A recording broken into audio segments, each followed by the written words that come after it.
Hi, my name is Brody, and today I'm going to teach you how to tie-dye a shirt with a spiral pattern, just like the ones behind me. First, we're going to start with basic materials. You want to have a plain white t-shirt, a plastic bag or some other way to protect the surface on which you are dyeing, and you want to have a kit, a dyeing kit from a local craft store. The one that I have came with bottles with the dye in it, rubber bands, and all it was a simple add water. So first, you want to start with where you want the center of the spiral to be on the shirt. For this one, I chose the lower side there. For this one, I'm going to choose up in the shoulder here, and you're just going to start with a simple pinch where you want it to start, and you're going to spin the shirt, making it spiral from that spot. Doesn't really matter which side you want. You can experiment a little bit and see what you think looks better. So once you get this all spun up like this, you're going to keep it into a small, nice, tight spiral, and you're going to add 3 to 4 rubber bands depending on how small you want your sections to be. The rubber bands help to split the colors and give you a more distinct visibility for the spiral. I'm going to add 4 rubber bands to this shirt, so I have smaller sections.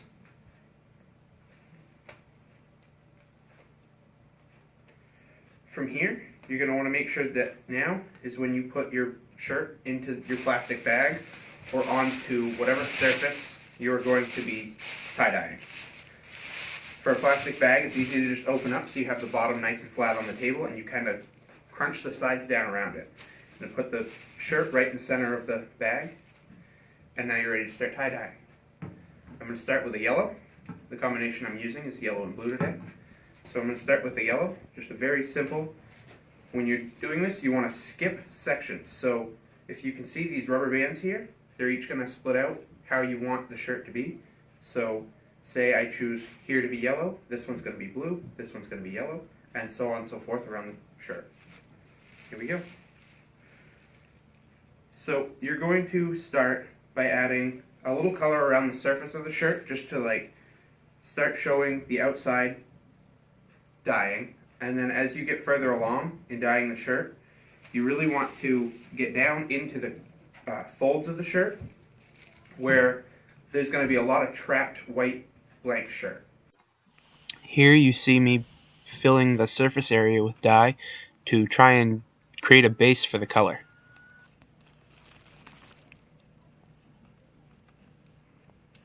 So as I finish this up, you can see that some of these colors have blended, and that's perfectly normal. You're going to get quite a bit of that actually when tie-dyeing. So basic idea here is that when I unroll this, which I'm not going to do till after we're all done letting the colors sit and soak into the shirt, which to let the colors sit in the shirt and soak, the recommended time for most kits like this is 6 to 8 hours. But seeing as it's very simple to do, I usually let them sit for just all night, and then I'll rinse them off in the morning. When you rinse them, you want to make sure you get as much of the color to bleed out in the water as you can, and that will leave enough to stay in the shirt, but so it won't bleed out all over everything else that you wash it with when you put it in the wash.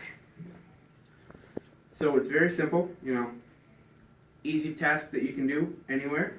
Just keep the color right into where you want in the sections. Swap colors, and the more color you use, because if you remember, I had this full when we started. The more color you use from one of these bottles, the more color is going to stay in the shirt itself, and the darker of a color that you're going to get with the finished product.